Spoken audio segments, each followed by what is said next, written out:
From the Convergence Studio in the School of Communication, this is Loyola News Chicago.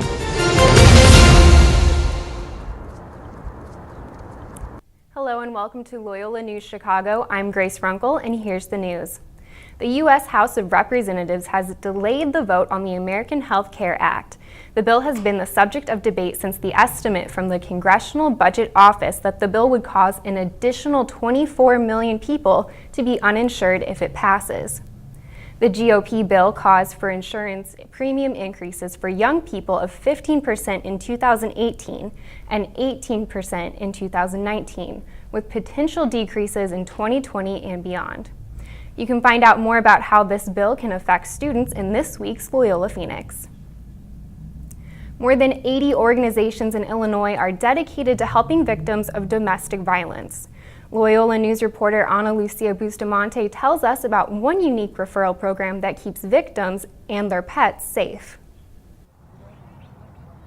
According to the National Coalition Against Domestic Violence, 52% of domestic violence victims in shelters leave their pets with their batterers. Jessica Katz's love for pets is one of the reasons she founded the Safe Haven Network. She says many survivors do want to take their pets with them, but very few shelters accept pets. They will not leave their pets behind, which means they have to stay behind. They feel obligated to stay with their abusers to protect their pets. The Safe Haven Network facilitates temporary boarding for victims of domestic violence and their pets through their referral service. Kat started the organization in 2011 and since then has met people who share her desire to make a difference. Gwen Cadis wears many hats in improving the lives of domestic violence victims. Jessica Katz came to me and started talking about how she wanted to do this program where it would link people that needed shelter for their pets up with animal shelters. Cadis immediately got involved and is the president of the organization's board of directors. Having survived domestic violence herself,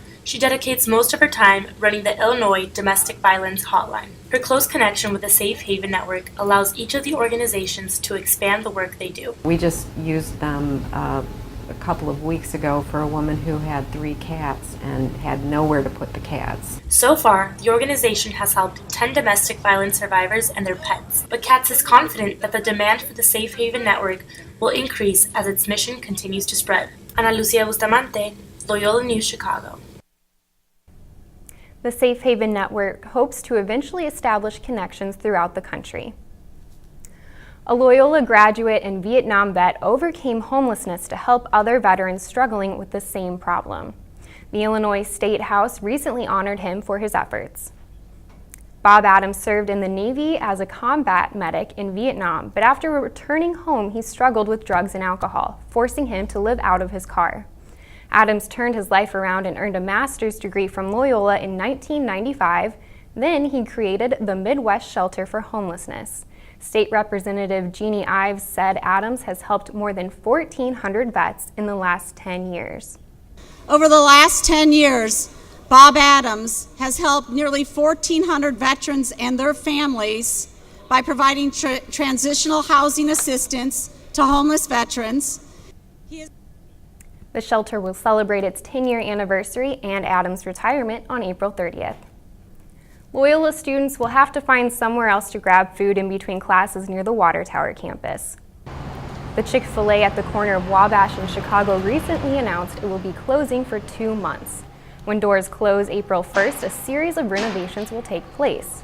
Once it reopens in June, there will be a new dining space and a new ordering system. But the Loyola students we talked to said they weren't happy to go without their favorite fast food. I mean, it kind of is not that great because I go there after class a lot, so it's going to be a bummer for sure. I feel like it's very closed in, like the eating area. It's not an open floor plan, if you will, and I feel like every time I go there, I'm squeezing by. I think it'll give other stores and food restaurants a chance to kind of blossom for the Loyola community. Over the past year, Chick-fil-A has closed many locations throughout the country for renovations. The company closed 70 locations last February alone.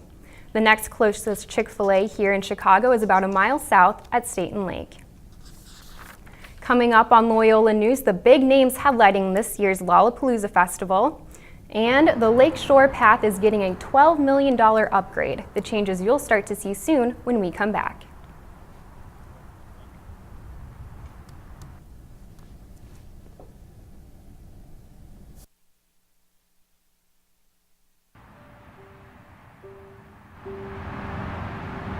Hi, excuse me.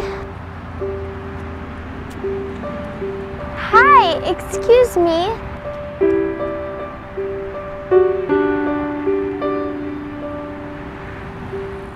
If you wouldn't buy a gun from a little girl, why would you buy one from an unlicensed dealer?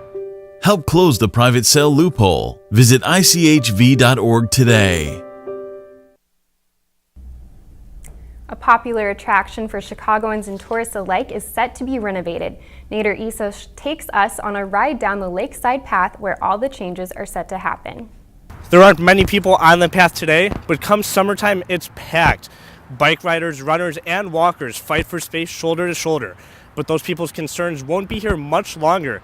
A separate path will separate people on their wheels from those on their feet. People using the path say they're happy with the renovations to come. It will be better for the community, yes, more safety to the ground.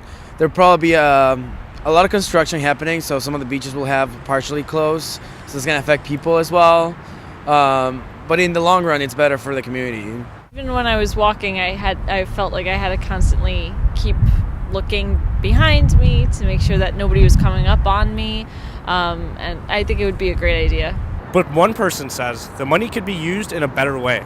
I mean, maybe I'd much rather put more money into the cleaning than the park, so that's my only negative to the side. It's a positive thing, but I think if we're going to be paying for something, the paths are pretty okay. We should focus on keeping the beaches cleaned over the summer. The new paths will start at Navy Pier and go up to Fullerton Avenue.